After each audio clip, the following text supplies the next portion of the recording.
नमस्कार दोस्तों। एक गांव में एक जाट का बड़ा परिवार था। घरवाली और 5 बच्चे। गुजर बसर के लिए जाट ने कुछ गायें पाल रखी थी। खेती करने के लिए उसके पास एक अंगुल जमीन न थी। बात बस ढोर डंगर के काम की होती तो जाट 5-6 भैंसें भी बांध लेता, मगर उसके लिए पैसों का जोर चाहिए, सो उसके पास न था। बस गिनती की कुछ गायें ही थी। सालों साल बछड़े बछड़ियां बेचने से कुछ पैसे मिल जाते थे। घर का बाकी खर्च घी बेचने से ही चलता था। 4-5 दिन में जाटनी एक हंडिया घी की तैयार कर देती। जब हंडिया घी से भर जाती तो जाट सर पर वह हंडिया रखकर पास के शहर में बेच आता। जैसे तैसे घर की गाड़ी चल रही थी। जाटनी भी पूरे मन से ढोर डंगरों की खूब देखभाल करती और घी बचाने के लिए कम से कम दूध खर्च करती। एक बार ऐसा संजोग हुआ कि देखते देखते पासा पलट गया। एक सांझ जाटनी ने हंडिया में दूध गर्म करने के बाद उसे ठंडा करने के लिए रखा हुआ था। थोड़ी देर बाद दूध पर मोटी मलाई भी आ गई थी। हवा भी कुछ तेजी से चलने लगी। जाटनी ने सोचा कि दूध में कहीं तिनका फूस न गिर जाए, इसलिए दूध को जावन देने के बाद उसे जाली के कोठलिए में रखकर ही दूसरे काम करूंगी।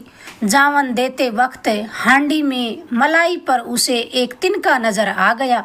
तिनके को निकालकर फेंकने ही वाली थी कि अचानक रुक गई। उसने सोचा, तिनके पर लगी मलाई को चाट लूं तो हर्ज ही क्या है। वह बात मन में आते ही उसका हाथ अपने आप मुंह की ओर चला गया। उसने तिनके को अच्छी तरह चाटा। जीभ आनंद से भर गई। अब मलाई इतनी स्वादिष्ट होती है, इस बात का जाटनी को आज ही पता चला। आज तक तो वह अपना मन मारती आई थी। घर में इतनी दुधारू गायें होते हुए उसे दूध चखे जमाना हो गया था। पति और बच्चों को भी वह दूध में आधा पानी डालकर निपटा देती। अब यदि सबको बिना पानी का दूध दे तो घर का गुजारा कैसे चले। खुद के हिस्से में सदा दोनों वक्त छाछ ही आती।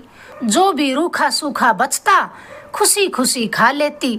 माँ दादी से उसने यही सुना था कि लुगाई का क्या खाना है, वह तो रोटी खाकर पानी पी ले तो मौज ही मौज।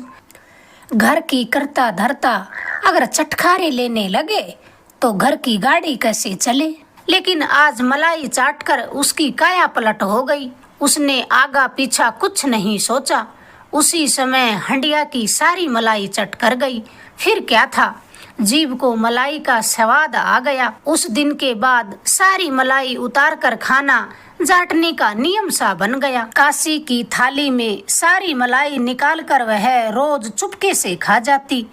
पहले काम करने से जो शरीर में थकावट आती थी वह अब न रही। जाटनी खूब भाग भाग कर काम करती और खुश रहती। मलाई उतारने के बाद उतना घी कहाँ, वह देर तक बिलोती, फिर भी पहले से आधा घी भी नसीब न होता। उधर जाट ने बिनोले और खली दूने कर दिए पर घी उतना ही रहा। दूध में कमी नहीं, गायों की खुराक में कमी नहीं, फिर घी कम क्यों आता है।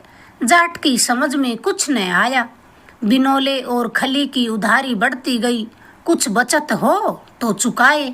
जाट दिनों दिन बनिए की कलम के नीचे दबता जा रहा था। एक दिन उसने जाटनी से कहा, बात क्या है, गायों के चारे बाटे में कोई कमी नहीं, दूध भी उतना ही होता है, मगर घी कम क्यों आता है।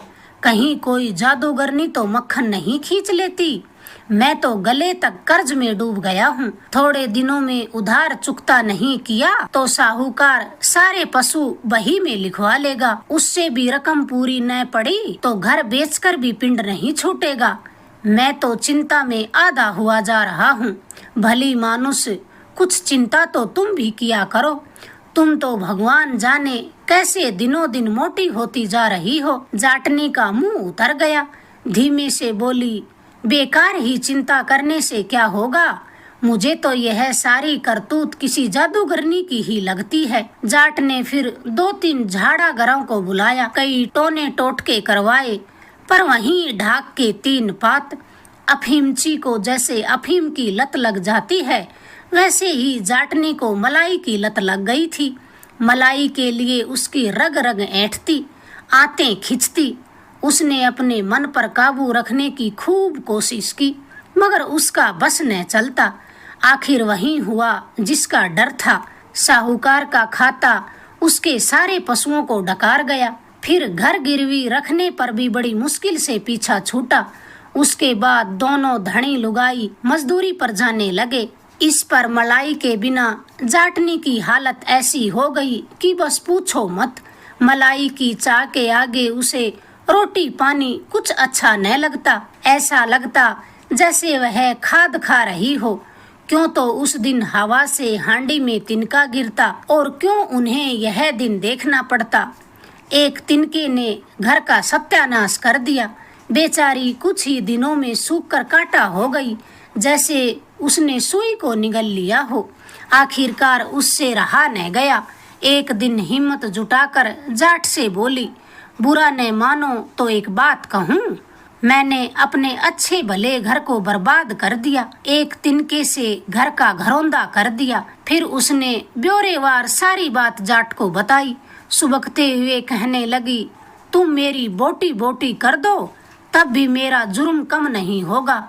आज से दूध मेरे लिए तुम्हारे खून के बराबर है। तुम जैसे भी हो, फिर गायें खरीदो, बाकी सब मैं संभाल लूंगी। तिनके ने मेरी बुद्धि भ्रष्ट कर दी थी। मेरी आंख अब खुली है, होनी तो होकर ही रहती है। मुझे एक मौका और दो तो मैं तुम्हारा एहसान कभी नहीं भूलूंगी। मैं तुम्हारे पांव पड़ती हूँ। मेरा इतना कहा मानो कि लोगों की मजूरी से अपना पिंड छुटाओ। जाट ने पक्की हाँ की, तब कहीं जाकर जाटनी के मन को शांति मिली। जाट सोचने लगा, ससुरे तिनके ने भी खूब लीला रचाई है। अगर आपको ये किस्सा पसंद आया, प्लीज चैनल को लाइक करें, शेयर करें, सब्सक्राइब करें। धन्यवाद दोस्तों।